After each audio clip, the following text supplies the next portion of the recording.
The sun rises over Mecca, painting the ancient land in hues of gold and amber. The city stirs awake, its streets and homes bathed in the gentle promise of a new day.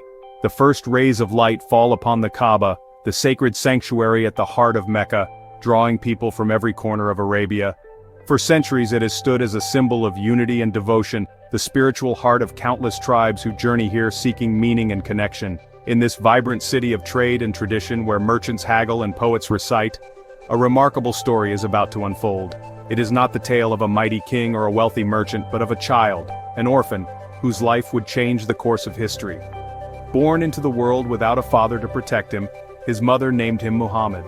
From his very first breath he was marked by both loss and love. Though he belonged to the noble Quraysh tribe, his family, the Banu Hashim, lived simply. Their home was filled with warmth, but not with riches. They were respected, yet their means were modest, and their hearts were generous. To most, Muhammad was just another child among many, but those who looked closely saw a quiet dignity in his eyes, a gentle strength that set him apart, even in infancy. This orphan, marked by the early loss of both parents, would soon face challenges that would shape his character. Yet, even as a boy, there was a sense of destiny about him, a feeling that his life was meant for something greater. Mecca was a world alive with fierce loyalties, where poetry and oral tradition carried the wisdom of generations. But it was also a place of deep divisions, where the powerful clung to idols and the weak often suffered in silence. In the bustling markets and shadowed alleys, the strong preyed on the weak. Justice was rare, and compassion was often overlooked in the struggle for survival. Into this world of hardship and hope, Muhammad grew. He learned the value of hard work, carrying water and wood, helping his elders, and witnessing the struggles of those around him. These early hardships forged in him a deep compassion and an unbreakable strength. His story is a testament to the power of humble beginnings. It shows us that greatness is not born from wealth or privilege, but from resilience, kindness, and a sense of purpose. The life of this orphan challenges our ideas of power and success. It reminds us that one person, guided by conviction and compassion, can inspire change and transform the world. The journey of Muhammad, the orphan of Mecca, is more than a chapter in history. It is a universal story of hope, resilience, and the enduring human spirit. Even in the darkest times, a single light can shine bright enough to guide humanity. From the shadows of loss and hardship, a beacon of hope can emerge. The world was on the brink of transformation, and the people of Mecca could sense that something extraordinary was about to happen. And so, it all began with an orphan in Mecca, a child whose journey would illuminate the path for generations to come. The year was 570 CE, remembered as the Year of the Elephant, a year that would become legendary in the annals of Mecca. It was a time when the city, already a crossroads of trade and culture, witnessed events that would echo through history. The attempted invasion by Abraha and his mighty elephant army was miraculously thwarted, leaving the people of Mecca in awe and wonder, sensing that something extraordinary was unfolding in their midst. Into this remarkable year, a child was born, Muhammad, whose arrival was marked by both joy and sorrow. His father, Abdullah, had passed away before his birth, leaving him a posthumous child, destined to grow up without the comfort of a father's embrace. Yet even in this loss there was a sense of destiny, as if his life was meant to be shaped by both hardship and hope. His mother, Amina, felt a profound sense of wonder during her pregnancy. She sensed a special light within her, a warmth that filled her heart with peace. In her dreams she saw visions, glimpses of her child's future greatness, and a voice whispering that she carried the master of this nation, a leader who would bring change to a world in need. At the moment of his birth, it was said that a radiant light shone from Amina, illuminating distant lands as if to announce the arrival of someone destined for greatness. This light, described by witnesses, seemed to pierce the darkness of the world, offering hope to those who saw it. His grandfather, Abu Talib, took the newborn in his arms with deep affection. He chose the name Muhammad, the praised one, a name almost unheard of in Arabia at the time. This choice was bold and meaningful, as if Abu Talib sensed that his grandson's destiny would be unlike any other. The world Muhammad entered was spiritually adrift, lost in a maze of idols and superstition. The people of Mecca worshipped many gods, seeking answers in stone and ritual, yet their hearts yearned for something more, a truth that seemed just out of reach. Stories of his birth spread quickly, tales of dreams, of light, and of a name that carried hope. These stories hinted at a divine purpose, as if the universe itself was preparing for a new chapter in human history. It was as if the heavens themselves rejoiced, with a brilliant star shining over the desert night, and those who witnessed it felt a sense of awe, believing that a new era was dawning. This child, born into a world of stone idols and tribal feuds, carried within him a message of the heart, a message that would one day challenge the very foundations of his society. The early loss of his parents shaped his gentle spirit and deep empathy for the vulnerable. Growing up as an orphan, he would come to understand the pain of loneliness and the importance of compassion. Born in a year of wonders, surrounded by signs and omens, his life would be anything but ordinary. Every moment seemed to carry the weight of destiny, as if the world was holding its breath, waiting for him to grow. The stage was set for a journey that would change not only Mecca, but the entire world. The city bustled with life, unaware that within its walls, a child was growing who would one day transform the course of history.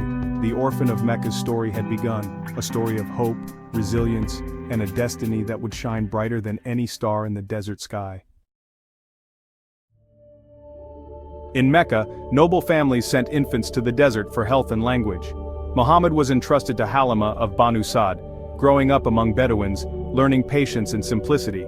Halimah's household flourished with blessings after taking him in. One day, two angels appeared, opened his chest, removed a black clot, and washed his heart with Zamzam water. This event, the cleansing of the heart, was a spiritual preparation for his future mission. It symbolized his protection from evil and preservation of purity. Frightened, Halimah returned him to his mother in Mecca. This moment marked him as someone destined for a divine purpose. His early years in the desert shaped his character and resilience. The orphan's journey continued, now marked by a heart cleansed for greatness. At 5, Muhammad returned to his mother, Aminah, but soon lost her on a journey to Yathrib. Orphaned again, he was taken in by his grandfather, Abd al-Muttalib, who cherished him deeply. For 2 years, he found comfort and honor at his grandfather's side. But loss struck once more. Abd al-Muttalib died when Muhammad was 8. Now, under the care of his uncle Abu Talib, Muhammad found steadfast protection and love. Abu Talib, though not wealthy, treated him as his own son. This new chapter brought Muhammad into a larger family, learning the ways of the world. Each loss deepened his empathy and shaped his character. Surrounded by giants, he learned resilience and compassion. The orphan's journey was forged in the fires of loss and love. Growing up in the humble yet nurturing home of Abu Talib, Muhammad was surrounded by the warmth of family and the values of his ancestors. From a young age, he learned the importance of compassion, respect, and responsibility, lessons that would shape his character for years to come. As he ventured into the heart of Mecca, Muhammad witnessed the city's thriving commerce, the lively exchanges between merchants, and the constant flow of people from distant lands.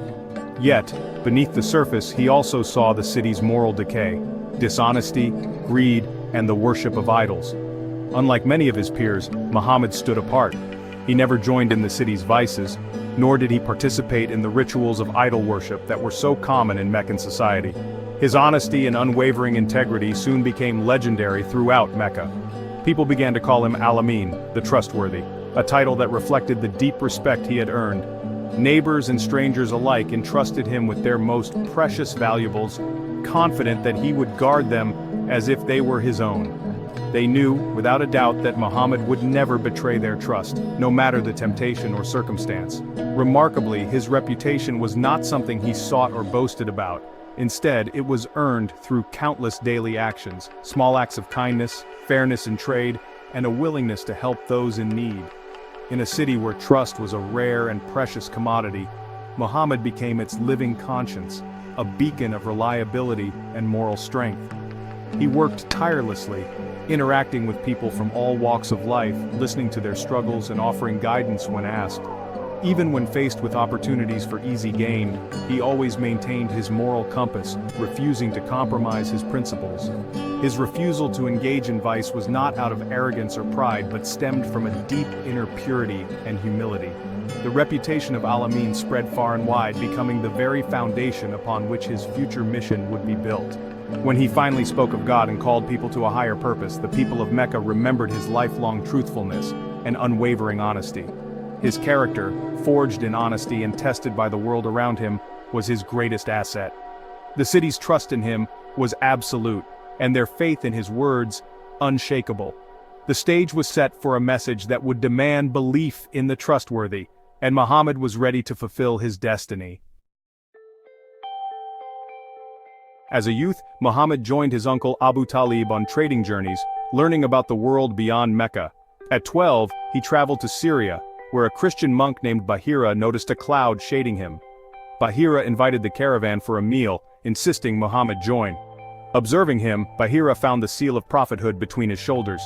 He warned Abu Talib, "This boy is the master of all humans. Protect him."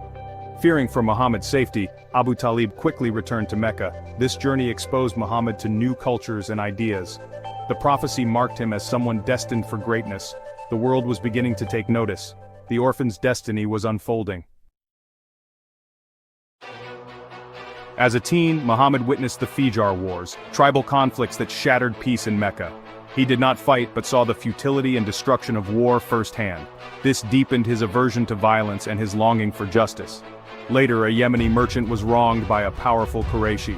Muhammad joined the Hilf al-Fudul, an alliance to defend the oppressed.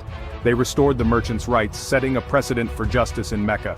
Muhammad's pride in this alliance lasted his whole life. He valued justice above tribal loyalty. These experiences shaped his vision of a unified, just community. The orphan was becoming a champion of justice. By his 20s, Muhammad's reputation as Al-Amin made him Mecca's most trusted merchant. His honesty and skill caught the attention of Khadija, a wealthy noble widow. She hired him to lead her caravan to Syria, offering a generous commission. The journey was a great success, and her servant Maysara reported Muhammad's exceptional character. Khadija, impressed by his integrity and nobility, proposed marriage. Muhammad accepted, and their union was built on mutual respect and deep love. Khadija was his confidant and greatest supporter. Their marriage brought him stability and comfort. Together they built a home of peace and generosity. Khadija's faith in Muhammad would be crucial in the years ahead. Their partnership was a source of strength. The orphan had found a soulmate and ally. Their love story would echo through history. Marriage to Khadija brought Muhammad peace, but as he neared 40, spiritual unease grew. Troubled by Mecca's moral decay, he sought solitude in the cave of Hira on Jabal al-Nur. There he meditated, prayed, and pondered life's deepest questions. Khadija supported his quest, preparing food and encouraging his search for truth. Alone in the cave, he reflected on creation, suffering, and the purpose of existence. His life's hardships had prepared him for this spiritual journey. The retreats became more frequent as he sought answers beyond the material world. Khadija's unwavering support gave him strength. He was on the threshold of a momentous encounter. The world seemed to hold its breath. The seeker was ready for revelation. The orphan's journey was about to change the destiny of humanity. The light of guidance was about to dawn.